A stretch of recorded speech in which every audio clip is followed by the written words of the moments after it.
It's another draw, but this is a good one. I think this is the Arsenal reaction show.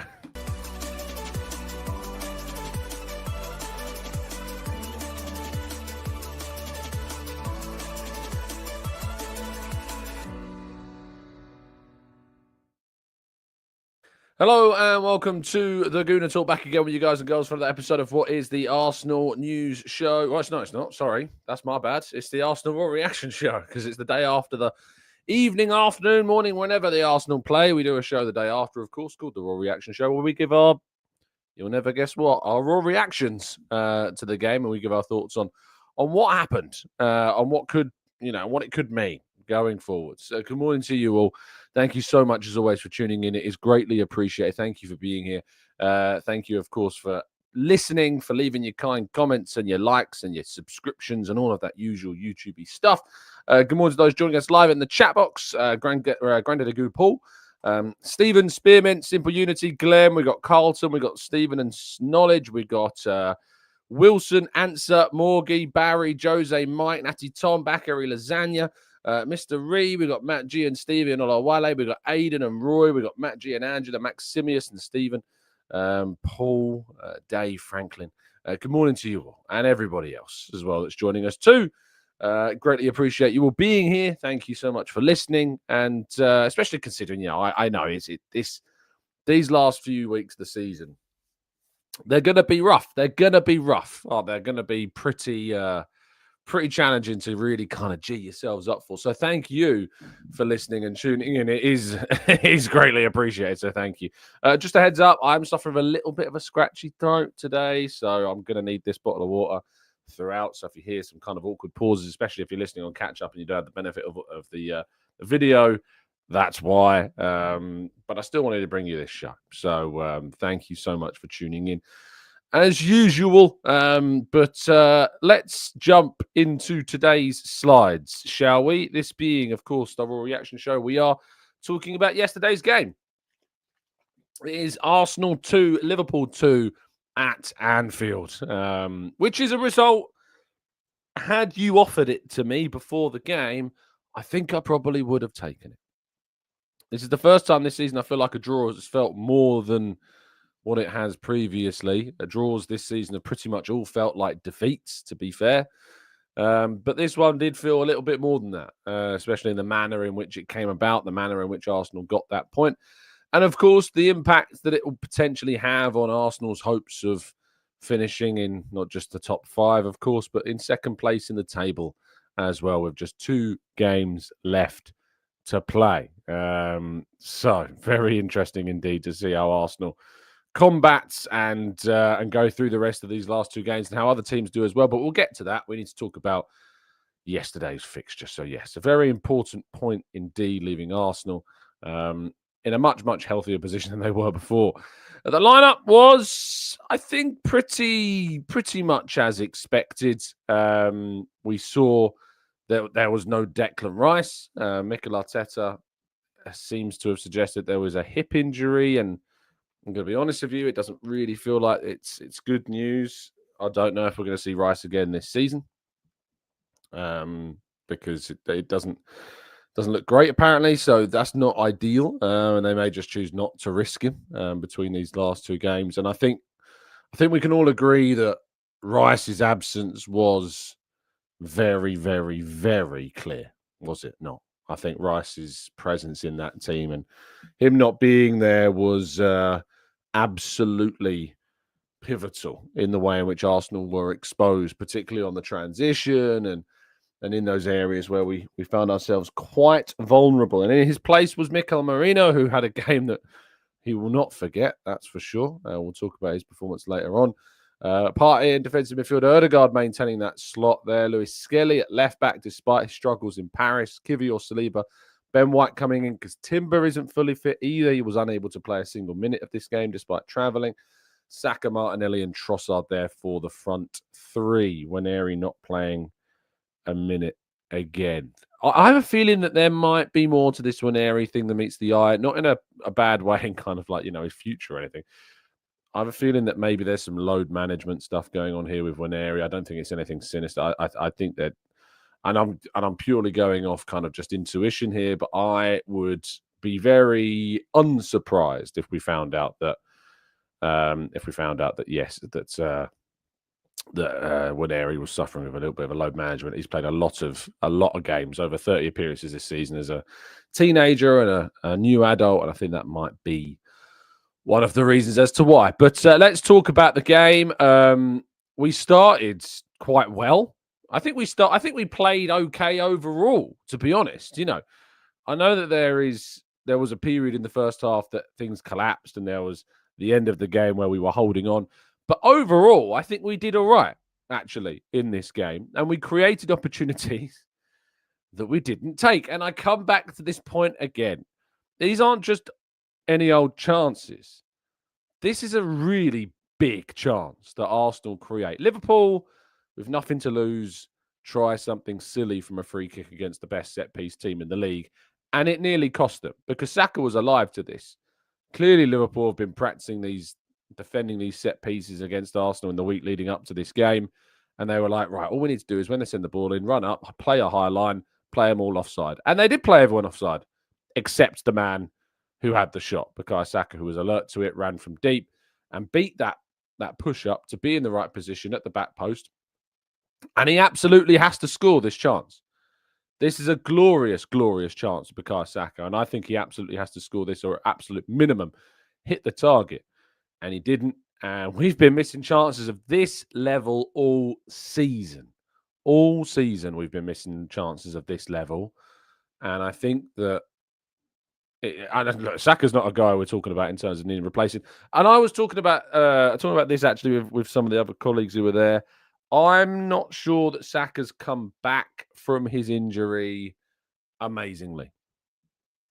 I know it's blasphemy to say anything critical about Saka, but maybe it's the speed in which he's come back. But besides that Bernabeu kind of moment where he scored that goal, I don't think we've seen Bukayo Saka in the back end of this season.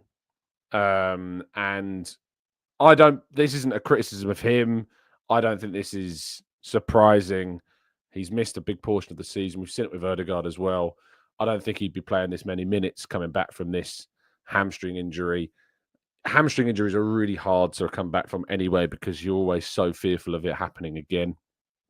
And it's been a bit of a story of Arsenal season. There's big players getting injured and not coming back at all, or coming back not necessarily in their best form. So outside of that Real Madrid kind of tie, I think Saka's, he's just not been fully match fit, match sharp, and that's fine because hopefully it's not going to cost us too much in the end, and we'll go again next season. But we've been creating chances at this level a lot and not taking them.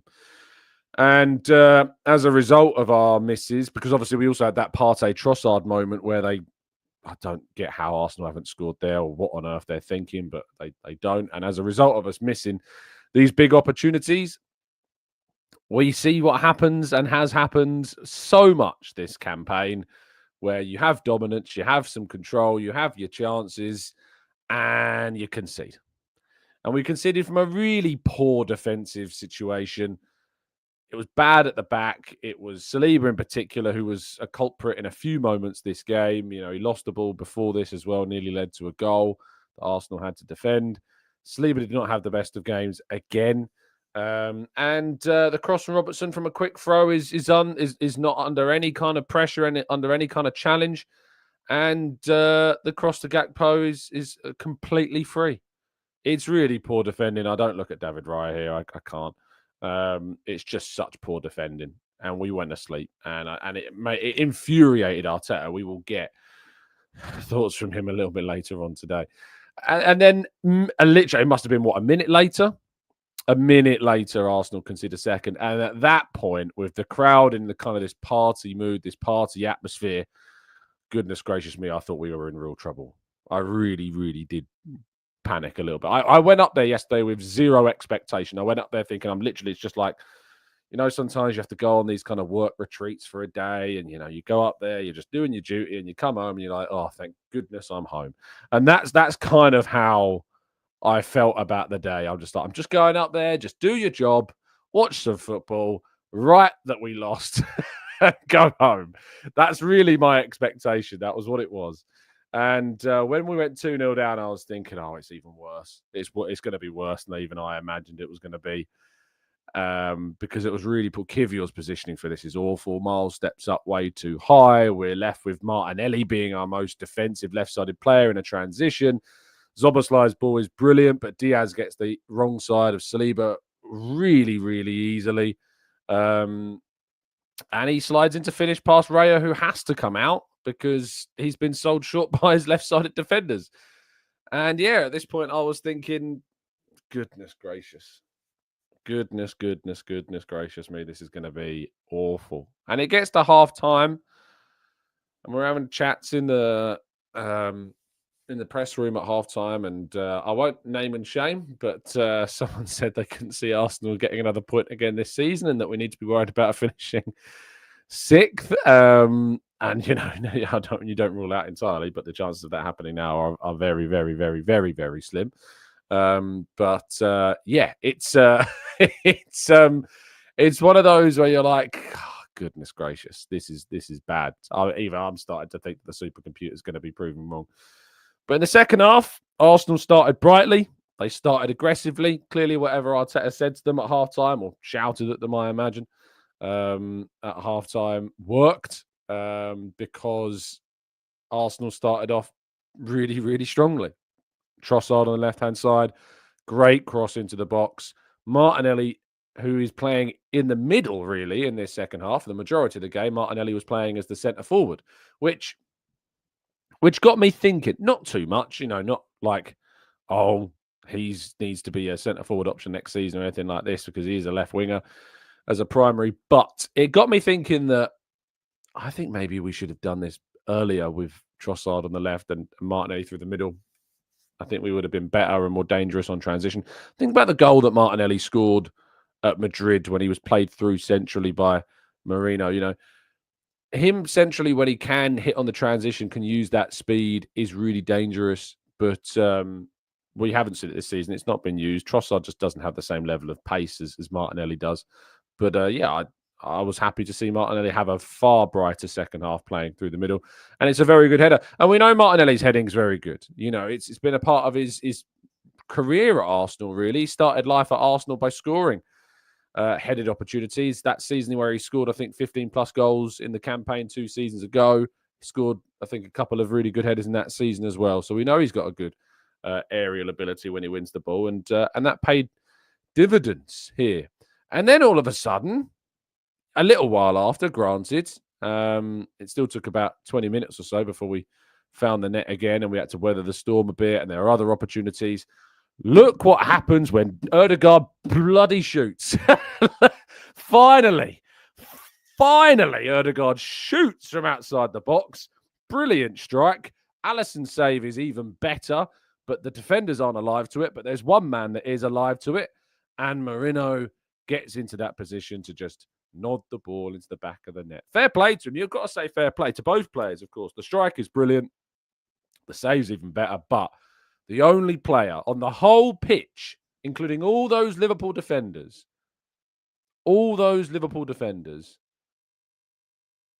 was Merino. And that's what he's done this season. Playing at centre forward, he's been getting into these positions.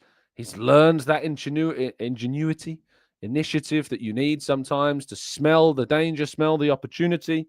And he took that chance and he scored. And I can have no complaints really about everything Merino really did, to be honest, in this moment. Or really any other part of the game in the first half either. He looked tired. He looked a little bit slow on transition, but I just think he's shattered. I think he's played far, far, far too much in a position that is not his own because of our own failings in the market. But he's done. You just can't really fault Merino's contributions, to be honest, with the opportunities that he's had this season. He's done a job. He's done a job. He's done a good job, Clive. He's done a good job, Merino. He's done a good job this season. But his story didn't end there. It was ended before full time because, my goodness me, what is he doing? What is he doing? It's a really bad tackle. I've had some complaints about the sendings off this season. I've had some complaints about the refereeing this season. I've had complaints about some of the most mental decisions that I have seen given against Arsenal. You're on a yellow card. You can't do. There's part of me that was like, we've just seen Calafiori and who else is it that came on? Calafiori and Tierney come off the bench, and there was a moment where Merino, just before the sub was made, was on the floor. He was on the floor, and I was like, he's got to come off. But who comes on? We've got no one to bring on. Is he doing this just because he's so shattered? He's like, I'm making this decision for Arteta. He gets a little nudge from Jota. You can't dive in. I'm sorry, but none of you can have any complaints about this. He's on a yellow. Look at it. You can't have any. I'm sorry, but these are the moments where you have to be humble. These are the moments where Arsenal fans sadly give us a bad name. You give us a bad name. You are the type of people that really do get us that hysterical, moany label because you moan about this. I moan about the things that actually deserve to be criticized, the decisions that are a joke, that go beyond the realms of reality. If you're moaning about this, and look, even if there was a push right before this, VAR can't do anything about it anyway. It's not in the rules of the game. VAR can't overturn yellow cards. That's not how it works. VAR cannot overturn yellow cards. I'm sorry. That's just not how the rules work. He might have got a bit of a push in the build-up before this and he goes down. Yes, sure. The ref missed that, whatever. You got to contain your composure. Whether or not the foul that happens before it is given, whatever. The foul doesn't make him slide in with this level of aggression, miss the ball, take out Szoboszlai while on a yellow card. I don't care about the fact he was fouled beforehand because even if you are, it's separate. Do not slide in like this on a player when you're on a yellow card, period. You just don't do it. It's silly, it's reckless, and it got a yellow card and deserved a yellow card. You can't have complaints about this. I'm sorry. You can't. We can have complaints about other things, like Robertson on Saka, Konate on Lewis Skelly. We can complain about them because they are ridiculous moments. And thankfully, of course, the goal at the end was overturned. But come on, Marina. Come on, Mikel. You can't do this on a yellow card. You just can't. And if any Arsenal fans are moaning about this, look, I get if you're moaning about the Jota foul beforehand, but he's missed it. It doesn't matter. Forget the Jota moment. You're still on a yellow. Nothing's been given. Don't do this. Don't do this. Don't moan about this. And now it means that Arsenal are without Merino for the next game against Newcastle. I'll be very surprised if Rice is in that team against Newcastle. They may try, but it didn't sound great regarding Rice. So it means no Rice, no Jorginho, no Merino. Who on earth are we going to play in midfield? Is it going to have to be Odegaard and Waneri? Is Calafiori going to have to go in the middle? Is Trossard going to have to go with Odegaard? And then we start Martinelli and Waneri in the front. We have barely any players left. We have barely any players left at all. We could put Lewis Skelly there. Zinchenko at left back or Tierney at left back. Calafiori left back. We could think about Zinni, could think about MLS. My goodness me, we are so short. This season's just been... Oh, let it end. Let it be over, please. Please let it be over soon. This season has been horrendous. I want to talk a little bit about this because I was there. Trent Alexander-Arnold. Now, I'm allowed to have an opinion on this, Mr. Carragher, because I can. And I'm not going to be told that I can't have an opinion on something. My opinion is that I think I've never experienced something like this. And what I mean something like this, I've been in grounds where home fans have booed their own players.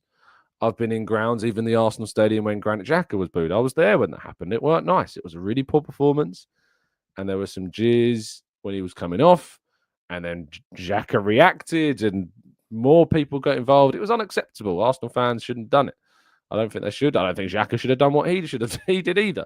But that's by the by. This is a player in Trent Alexander-Arnold who has been one of the best right-backs in the Premier League for a very long time, has won 2 Premier League titles, has won a Champions League title, didn't cost them a single dime in terms of a transfer fee, has won FA Cups, League Cups, in fact, 1 FA Cup, 1 League Cup, a Super Cup, a Club World Cup, a Community Shield, won Player of the Season in 16-17, 17-18. He was in the PFA Team of the Year in 2018-19, 19-20, 21-22. He's in the Champions League Team of the Season in 18-19, 21-22. He won Player of the Month as a right-back in December of 2019 and November of 2021. He was in the UEFA Team of the Year in 2019. PFA Young Player of the Year 2019-20. Premier League Young Player of the Season 19-20. Trent Alexander-Arnold has given Liverpool Football Club a hell of a lot. And apparently, you'll never walk alone until after winning everything you can win with a club and your contract comes to an end and the biggest team in the world come knocking and say, we'd quite like to have you. And there's probably not going to be another chance to make that move. As soon as you make that move, you're dead to us. When Thierry Henry left Arsenal Football Club for a pittance, I should add, for an absolute pittance. Not his fault. Not his fault Arsenal didn't get a very good fee for Thierry Henry when he left. And he left Arsenal at a time where we needed him, where we weren't the title winners, where we weren't one of the best teams in Europe at the point that he left.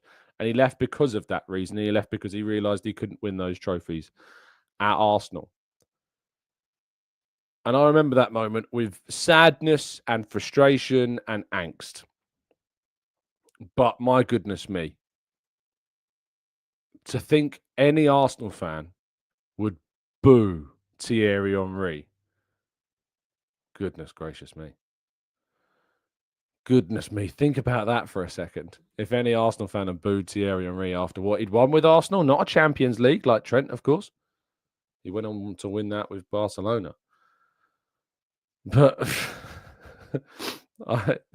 Patrick Vieira leaves at the end of his contract, 2005, goes to join Juventus, who Arsenal would then knock out of the Champions League in the following season. Oh, my goodness gracious me. It was disgusting. It was vitriolic. It was horrid. It was awful. It was awful to be in that stadium and watch a player who has won everything at your club, has been there through, probably what are going to be the best years. Players' primes these days are early to mid-20s. They're not mid to late 20s. And he's been given the best years of his career probably to Liverpool. And he's going to have one chance to play for Real Madrid. He's not going to another Premier League role. This isn't like an Ashley Cole scenario, for instance, where he's gone off to your London rival. I mean, he's not gone to play for Man United. He's going to Real Madrid. He's gone to a completely other country. The noise, the boos, and by the way, not just when he came off the bench. Not just when he walked onto the field where there was this moment to kind of gauge the feeling. This is a guy who scored a goal, not so recently, to effectively seal the title for them at Leicester as well. Went over, fans all clapped him because he scored. And I tell you what, when he stood over that free kick, it went dead silent in there. In fact, it went more than dead silent. There was even cheering. There was hopes because, he might score a goal. He might win a goal. He might get a goal for us. Probably shouldn't have booed him. Probably shouldn't have booed him for a good 10 minutes before this free kick popped up at the end of the game. I thought it was disgusting. And I won't have people like Jamie Carragher turning around, the hypocrite that he is, saying to everybody, we should be telling Liverpool fans how to feel. Because then he goes on Sky after the game and tells Liverpool fans how they should feel. It's the biggest, most hilarious level of contradiction you will ever see. And that came about 90 minutes after Gary Neville had a pop at Arteta in Arsenal and said how much of an achievement it was to still be Arsenal. I don't even want to get into that. yeah, I've probably spent too much on this than I wanted to. But I genuinely felt myself being utterly shocked. Utterly shocked. Not just the fact that he was booed when he came on. Every touch of the ball. Every time he was on the ball, he got booed. As he was leaving the field at the end of the game, he got booed. Oh my goodness. It was disgusting. It was horrid. It was a title celebration smeared by your own fans, booing a player that's won everything with you. Going to another country, not to a rival. It's absolutely disgusting. But that's just my thoughts. That's just my honest opinion on that. I thought it was horrid. I felt for him. Arsenal fans were clapping him. The Arsenal fans were clapping him. Clive, this is brilliant. Carragher stoked that Trent reaction for months and then walked away from his own work. What a brilliant way of putting it. He's the one telling the fans that, they're saying about what this meant, how a disappointment it is. Why would you want to leave Liverpool? Don't tell Liverpool fans how to feel. Full-time whistle goes. Liverpool fans can't believe you've done that. It's nuts. Absolutely nuts. Fair play to the Arsenal fans, by the way. I actually gave him an applause. Respect. He's won in the league. He's won him everything. He's been a pain in Arsenal's side for years. Fair play to him. I hope he has a great, successful career at Real Madrid, as long as it's not against Arsenal. Post-match, Arteta weren't happy. Arteta was not happy. I wasn't in the press conference. I had to leave to catch a train because for those that were up there will know how much of an absolute pain in the arse it is getting back from Liverpool for a late afternoon game. I was sent the audio immediately afterwards to do the transcript, which you can obviously read on the football.london website. So go over and read that. And thank you to the guys, of course, for helping out. I do a lot of transcripts, so I appreciate the one that I was sent yesterday. And I was able to listen back to it as well. So I got the context of how he was speaking. And obviously I watched the video of it as well afterwards too. Yeah, he weren't happy. He weren't happy. And I empathise why. And I'll tell you why I empathise, why he's not happy. It's because we've just been eliminated by PSG in the Champions League. And for me, the big reason why Arsenal didn't beat PSG is all to do with the first leg. We weren't on it in the first 15 minutes. We weren't good enough in the first 15 minutes, and we paid for it. And against Liverpool, we weren't on it, and we paid for it, and we had to react. And the words that Arteta used were that he doesn't want a reaction, he wants action. He doesn't want us to have to go back. Now, the problem with this, of course, is that Arsenal have acted, but sadly have dropped 21 points in winning positions this season, which obviously is more of a reaction from the other team, as opposed from action and continuous action from us. I think he went a little bit too far, is my view, my honest opinion on this. I think when he was asked the question about the comeback and said, did that give you encouragement? He said, if anything, that made it worse. I don't think that's the best answer. I don't think that's the best answer. You've probably grilled your players at half-time. You're 2-0 down. Your players get you back into the game at 2-2. The red card happens. Unforgivable for Merino. Terrible decision from him. But then they fight and they hold on to a point right into the end. To say that the comeback made him feel worse.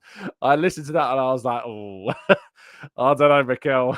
That might not be the best, most advisable thing to say. Imagine if you're one of those players, right? You've just fought tooth and nail to get back into the game. You've probably been given a right grilling at halftime. You've fought, you've scored if you're Martinelli or Merino, or you've assisted like Trossard, and you've had the shot like Odegaard. You've got the point, a really important point at the champions.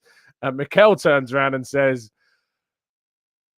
if anything, it made it worse. I was like, oh, Mikel.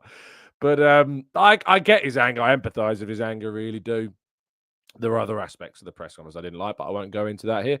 I think that when it comes to the season, Arteta, he's just very unhappy with how things have gone. He feels begrudged. He feels like he hasn't had the arsenal available to him of players that he would have liked to. He feels hard done by, I think, with some of the decisions. I think he feels that his team are way better than what we have seen. I think he feels that the football that we play is great in his mind, and that it's the football that could win you a title if you're more clinical. I think he feels a bit let down in the market. I think we heard that frustration in the pre-match press conference as well, when he talked about how the statement he made in January being clear about he wanted to keep that statement as is. I think there's obviously frustrations that have come out from Arteta here that I think it's maybe a little bit of the balloon kind of being filled with water to a point, and it's kind of just reached that tension where it's just gone bang, and his energy's just gone. And it's a really difficult moment. But in some ways, it's an experience that I think hopefully will be the making of Mikel and will be the making of this team.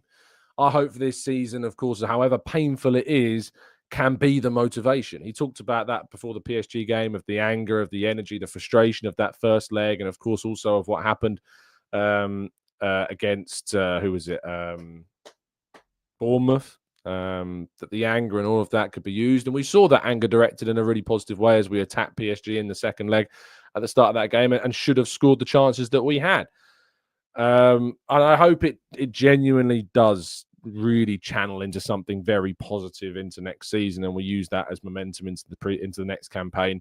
And I hope he's backed, because he needs to be backed. He absolutely needs to be backed this summer. He needs to be delivered the players that he needs. I don't want any p-footing around, like just this window. It has to be a 9 out of 10 window, absolutely minimum. It's just as simple as that. It's as simple as that. Big summer, back the guy, back the team, get the players we need, get the squad that we need, go and attack every single competition we're in next season, and use the frustrations of this season for a positive. Yeah, he was fuming, absolutely fuming.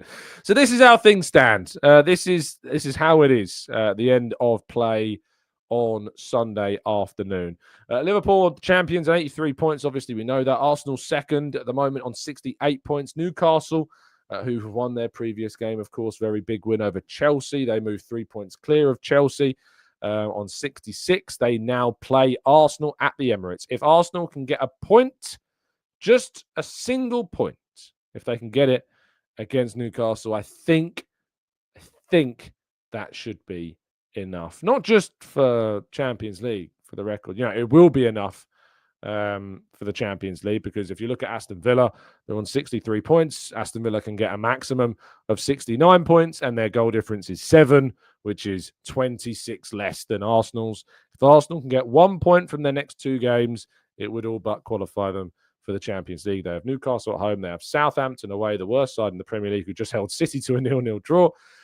City sitting in 4th on 65 points. I really would quite like us to beat Man City in the table standing. It would be awful to finish below them, but a win over Southampton would pretty much, because of goal difference, we have a 9+ better goal difference than Man City, so that should be fine. Chelsea played Nottingham Forest, who are currently on 62 points right now. They cannot catch Arsenal because the goal difference is just too big. And by the way, I don't know if any of you saw Marinakis enter the field of play at the end of their draw with Leicester. I mean, that was a really disappointing draw with Leicester, of course, and they would be sitting in 5th right now had they have beaten Leicester. But that was an awful look for the club. And then he called out the medical staff with a statement after the game. He's mad, man. In my honest opinion, the guy is mad. And I'm very glad he's not our owner. But yeah, look, it's a real shame that Nottingham Forest could end up missing out after the season they've had. I hope they do. If they beat Chelsea on the final day, I mean, Europa League, very possible. Champions League, maybe. But they've got Chelsea at home on the final day. There's a big, big opportunity for them. Chelsea have got Man United next, who look awful. I have to say, right, I haven't got the bottom half of the table because it's completely irrelevant to us. But we're in a season, a Premier League season, where both Tottenham and Manchester United sit 17th and 16th. And some people have turned around to me and had the audacity to tell me that if either one of those teams win the Europa League, they've had a better season than Arsenal. Are you nuts? Genuinely. I have a really hard, long think about that. A really, really 20 losses. 20 losses Spurs have had in the Premier League this season. 20. Arsenal have bereft of players, injuries galore. We're second. Man United. The money that club have spent. Manchester United. The money. The wages. Takeovers. False dawns. Ruben Amorim. Sacking what's his face? Ten Hag. 17 defeats. 17 defeats. And someone's happy to turn around and tell me that the B-Tech European competition, which has been denigrated by this previous change, that has no Champions League sides dropping it into anymore, meaning that, with all due respect, Bodo Glimt are a semi-finalist. Someone has the audacity to tell me that either of those two clubs, if they win the Europa League, would have had a better season than Arsenal. You must be mad. I don't often agree with Paul Scholes, but thank goodness he had a bit of sense to turn around and say what he said about the situation. He said if either one of those teams win the Europa League, they have categorically not had a better season than Arsenal. If you want to swap places with them, be my guest. Be my guest. If you want to swap places with them, be 16th or 17th in the league, but have picked up a Europa League trophy, be my guest. Be my guest. Right, let's go to part 2. Some of your questions and more right after this.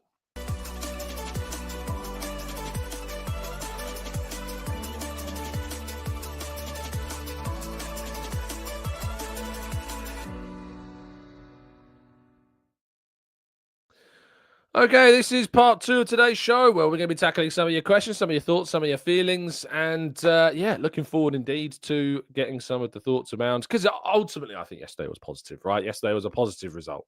It wasn't a win, sure. We haven't had many of those in the Premier League. In fact, looking at that Premier League table on the Premier League website where it shows you kind of our record, we've won 1 of our last 5, which is not ideal. I think 2 of our last 6 maybe have been wins. It's been bad. I mean, if we'd have won 5 of the last 5, it would have meant a total of 9 more points. We'd be on 77, 6 points behind Liverpool, and the title would still be on. Mad, isn't it? How mad is that? If Arsenal had won their last 5 games instead of... in fact, it would be more than just on, because Liverpool would be only... So we would be on 77 points and Liverpool would be on 82. They'd be 5 points ahead of Arsenal. So the title would still be on. How mad is that? Our form in the league over these last few weeks has been horrendous. Absolutely horrendous. And the number of draws that we've had this season is nuts. 14 draws. 14 draws. Sorry. Yeah, 14 draws. I thought it was 13. No, 1 off Everton so far. Who have had 15 draws and 12 defeats. 18 wins Arsenal have had, which is less than Manchester City. We've had 19 with the same number of wins as Villa, Forest, and Chelsea. We just haven't lost as many games. We've only lost 4 games. And also, somehow, we have still managed to have the best defensive record in the league. We've only conceded 33 goals. And for another season, we've not lost to a single one of the big 6 teams in the league again. Our record against these teams is so positive, but we just crumble against some of these other sides, and we just lose our rag and lose our composure. And it's been a real issue this season. But next season we go again. Ansi says, Tom, what are your thoughts about Schmeichel's comments about Arteta being a control freak? Schmeichel, Arteta. Let's see. Here we go. Peter Schmeichel has claimed that Mikel Arteta is a control freak. Methods could make Arsenal worse. Speaking on Viaplay, he said, it's all on Arteta. All of it. What I'm saying is he was employed as head coach. He inherited the team, and that team is the only team that he has won a trophy with. Then it's his own team, and then it's the process. He's now changed the job description, so he's now the manager. Everything is on him. It's not recruitment. It's not the board. Whenever the fans get the opportunity today, watch him in the technical area. Arteta is a control freak. He wants his players to play the ball that he wants. He's directing everything. You look across to Arne Slot, who's so calm. You look...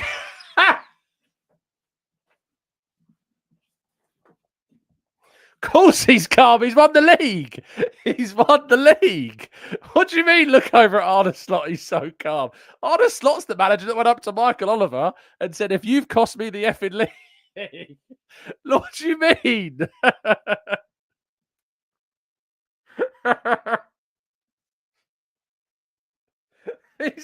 He's won the league. What do you mean? Look over at Arne Slot. I hadn't seen these comments. I'm so glad you brought them to my attention. What? Oh dear. I want to go back to this comment as well. Arteta is a control freak. He wants his players to play the ball that he wants. How dare he? how dare he? Oh, I wanted to play the ball that Pep Guardiola wants. Oh no! Why isn't he playing Jurgen Klopp football instead of Arteta? The guy's a control freak. That might be one of the most funny quotes. That might be one of the silliest. I saw Peter Schmeichel yesterday in the press lounge, and I'll probably see him in a future one. It's fair to say I probably wouldn't say it, but, and if you wanted a word, I'll tell him. But, oh my goodness gracious! Come on, Peter. Now, what's that about? Look over at the manager who's won the league. He's so calm. He's so calm. Oh goodness, that was funny. That was good. Thank you, Anthony. That that made my day. That's made my day, and it's only just started. It's only 8:42. That's made my day. How absolutely brilliant. Oh dear, amazing. Thank you for that. TF PPS. Oh, what are the Gary Neville? Do I have to? I don't really want to talk about Gary Neville. He said. I think the quote was something along the lines of, "It's impressive that the manager has stayed in the job as long as he has, without winning a trophy." Yeah, I mean, it always does surprise me, when managers with their own managerial record, let's say, have such strong opinions on management. But yeah. Bacon Fang says a lot of managers like to control the way players play. It is one season we see less flair. They transmit out of players somewhat nowadays. I get what they're saying. The thing is, right, this season for me has just been an absolute write-off. It's been an utter horrid season. Last season, same manager, pretty much the same team, bar Raheem Sterling, Calafiori, who's not been here most of the season, Merino, who's been playing mainly as a centre forward, got the record number of wins in the Premier League this team has ever had, the record number of goals this team has ever had, and had the best defensive record in the league. And if the complaint is that he's a control freak, or that this is his team, or that it's boring and this is the system, I honestly don't really, I don't really have a complaint about the whole control freak thing, because I know what this team is capable of. A team that we think is not good enough, a team that we think needs more, a team that we think needs a striker and a midfielder and a winger, a team that needs all of this, right? The team that we have been pining. I've seen you all in the chat box. We need this, we need that. So clearly you think the squad's not good enough, and yet a squad that we think is not good enough under this manager has pulled that off. That level of output, that level of defensive security, of goal scoring prowess, that number of wins, that's what it's capable of. And that's why I still look at it. And this season for me is the write-off, just because of what we've dealt with. But next season, that can't happen again. This season, I'm like, whatever. This season is a whatever, because I've never, ever seen a team experience what we experienced this season. But that can't be the case next season. If we have the same injury situation next season, we are as bad or worse. There's no excuses. There's nothing. There's nothing to be said, because this team, this club, needs to attack that summer transfer window with the most ferocity, ambition, and intent that you have ever seen in a transfer window. And the signs are looking positive. In the early deals that Arsenal look to be trying to complete, Zubimendi, of course, Juan Garcia. We hope, of course, that maybe a striker can happen early in the window as well. But yeah, the control thing, I think he's just reacted.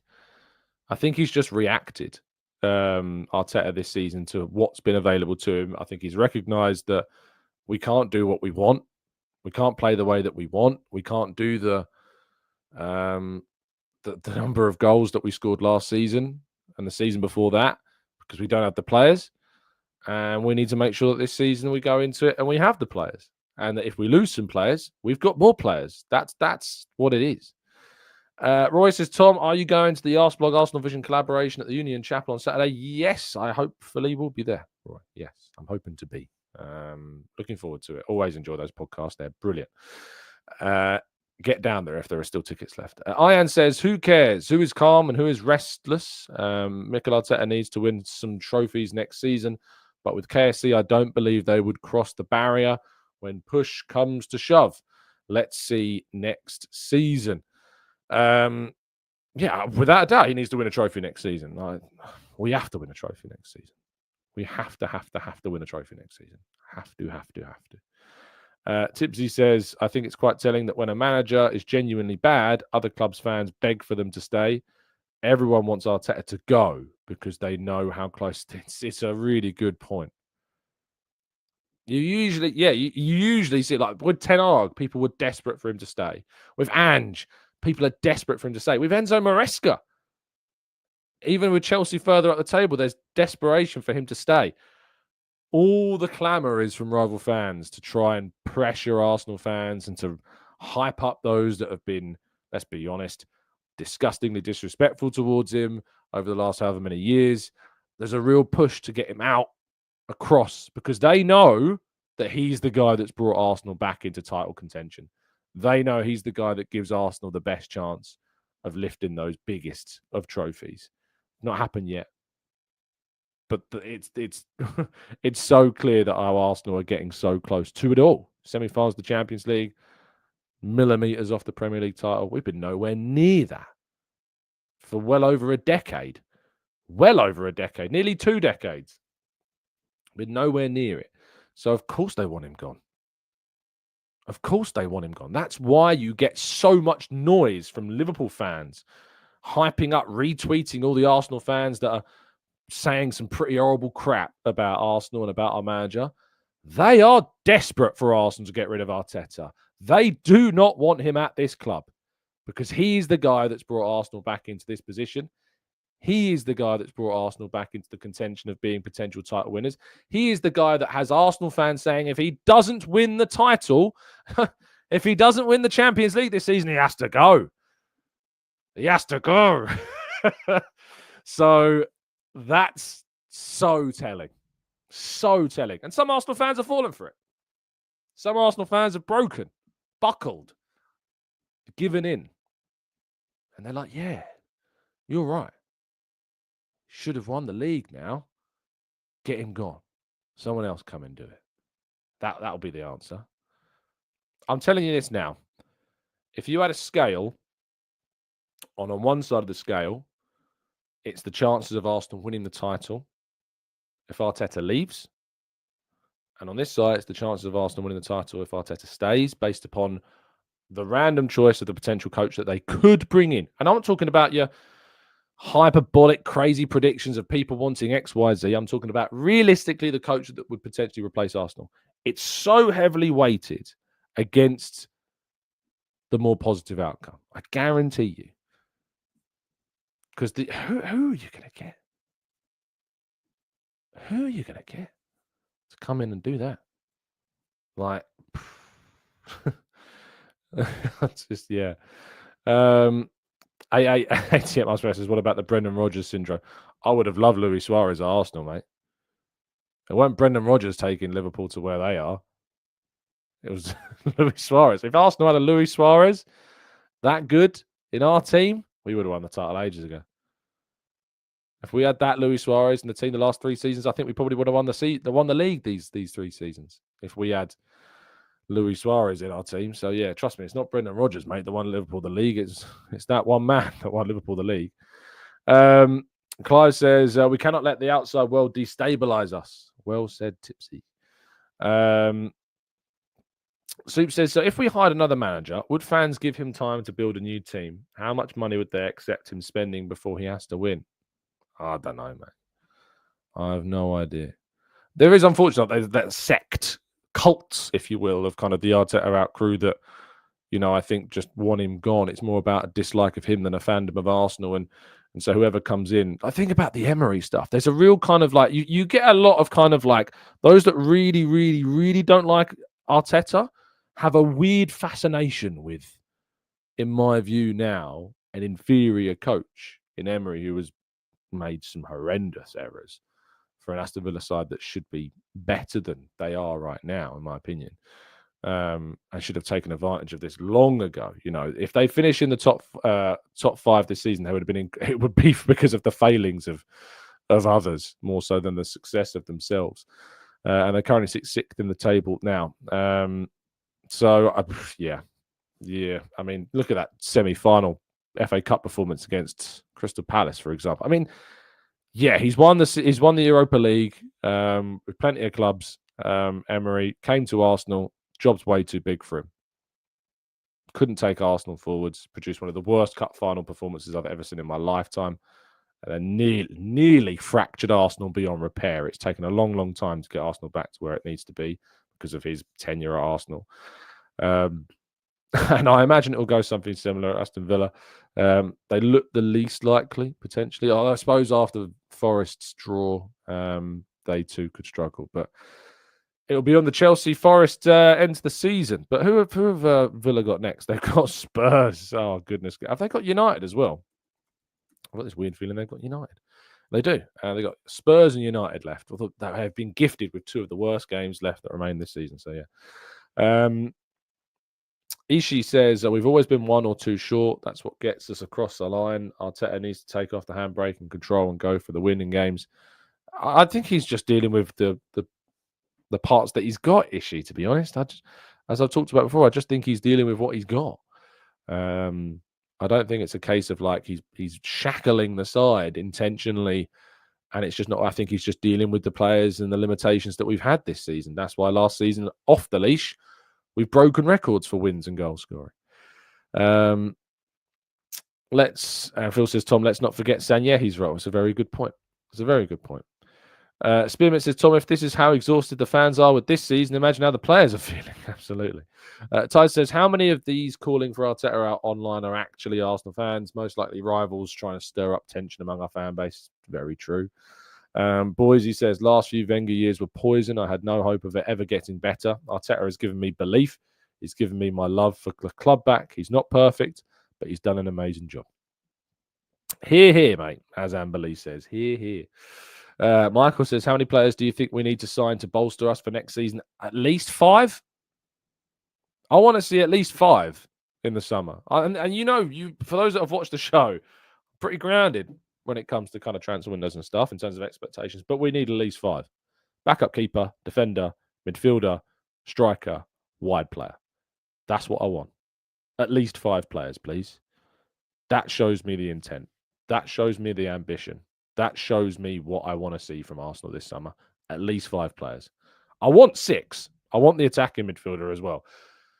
It's asking a lot for the 6, but I think 5 is a reasonable expectation, especially because one of those 5 is a number 2 goalkeeper.